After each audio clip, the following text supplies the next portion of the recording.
Quand j'étais petit, il m'est arrivé, je vous raconte une petite anecdote. J'étais une fois à la patinoire, à l'Aisin, on a un chalet là-bas, j'y vais avec mon grand-père. Et voilà, j'aime bien les patins et tout qu'on peut mettre, je suis tout réjoui. Imagine le petit Sven de 10-11 ans qui se prépare, qui va patiner et tout, c'est l'hiver, c'est génial.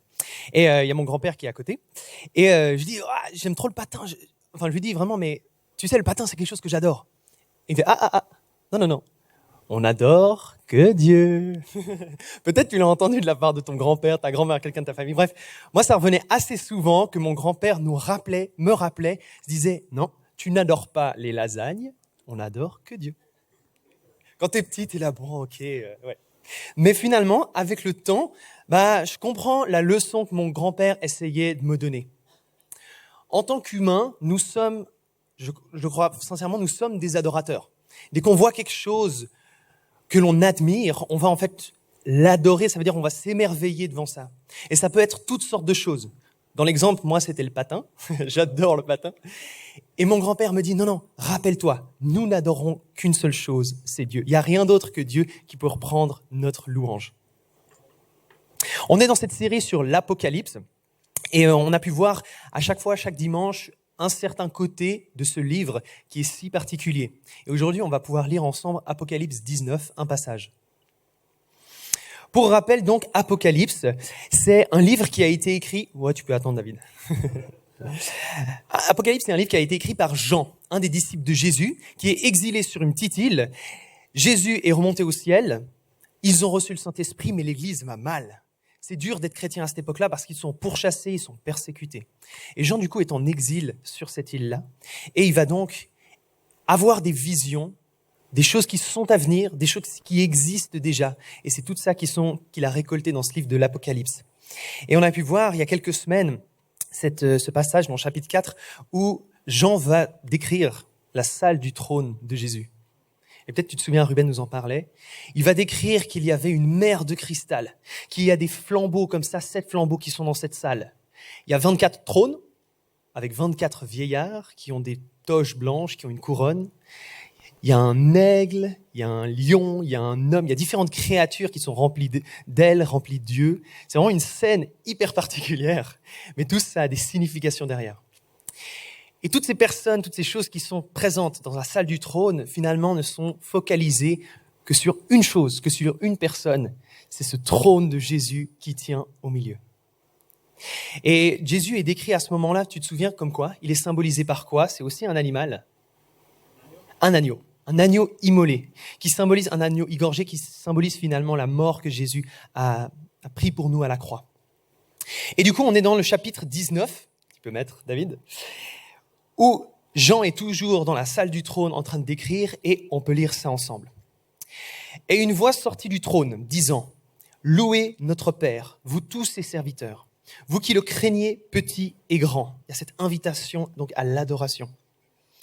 Et j'ai entendu comme une voix d'une foule nombreuse, comme un bruit de grosses eaux, et comme un bruit de fort tonnerre, disant, « Alléluia !»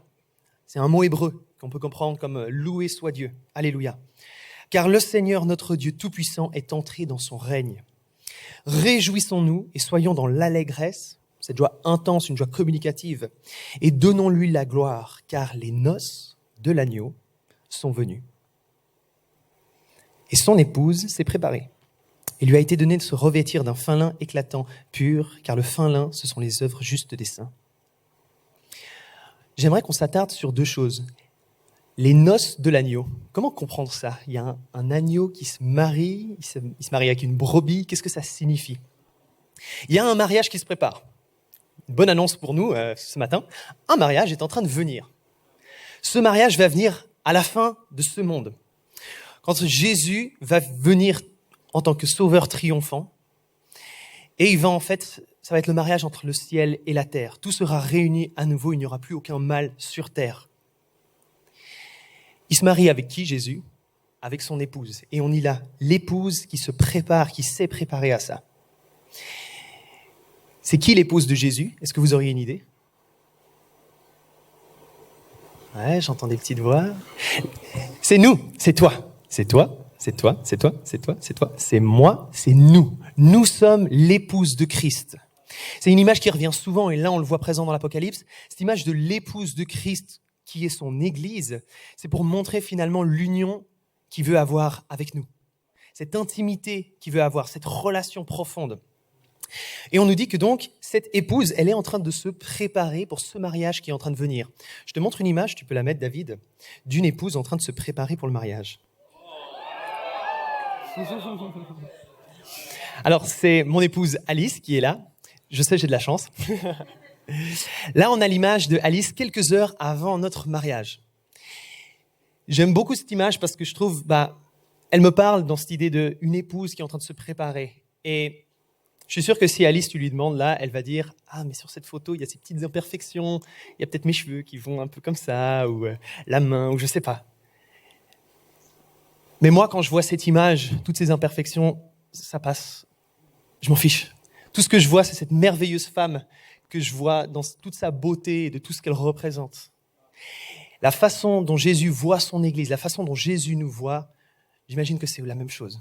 Peu importe les imperfections de l'Église, peu importe tes imperfections, tes péchés ou autres, Jésus te voit comme un époux qui voit son épouse. Et du coup, on est en train de se préparer. C'est la période aujourd'hui dans laquelle on est. Le mariage va venir, mais aujourd'hui, on se prépare.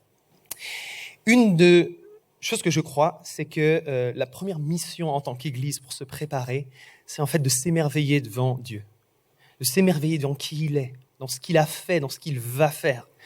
Pour moi, c'est cette adoration qu'on est appelé à avoir. C'est la base, finalement, de toute chose.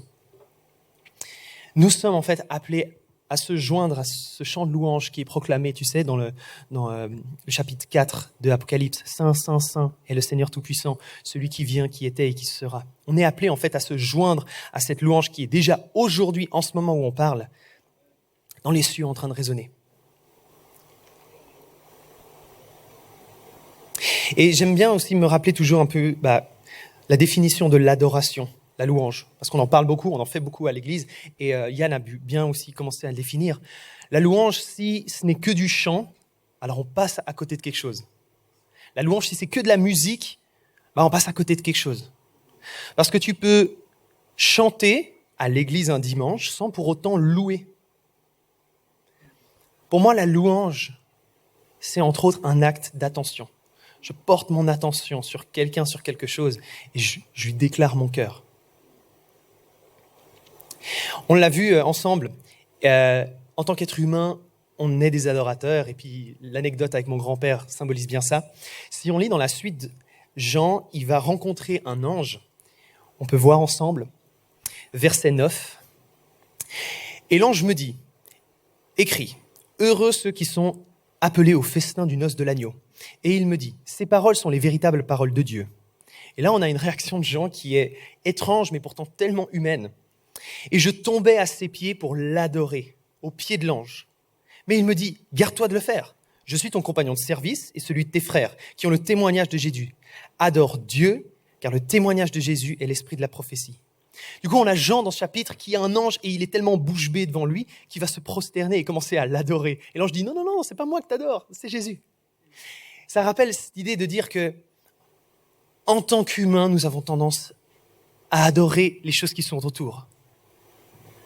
Nous sommes cette épouse de Christ qui nous préparons pour un mariage à venir. Le problème, c'est qu'il y a pas mal de prétendants. Il y a pas mal de prétendants qui essayent de nous capter notre adoration. Tu vois, et si on reprend l'image de ce trône, on peut voir cette image-là. Il y a le trône avec l'agneau de Jésus, mais il y a d'autres trônes, avec des idoles, avec des époux, tu sais, qui essayent de te séduire. L'argent, le succès, la sexualité, les réseaux sociaux ou la fierté que tu peux avoir. Il y a tellement de différents prétendants qui essayent de capter ton attention, ton adoration. Mais pourtant, Jésus, il veut l'exclusivité de nos cœurs. Et je vais finir avec ça. Jésus veut l'exclusivité de toi.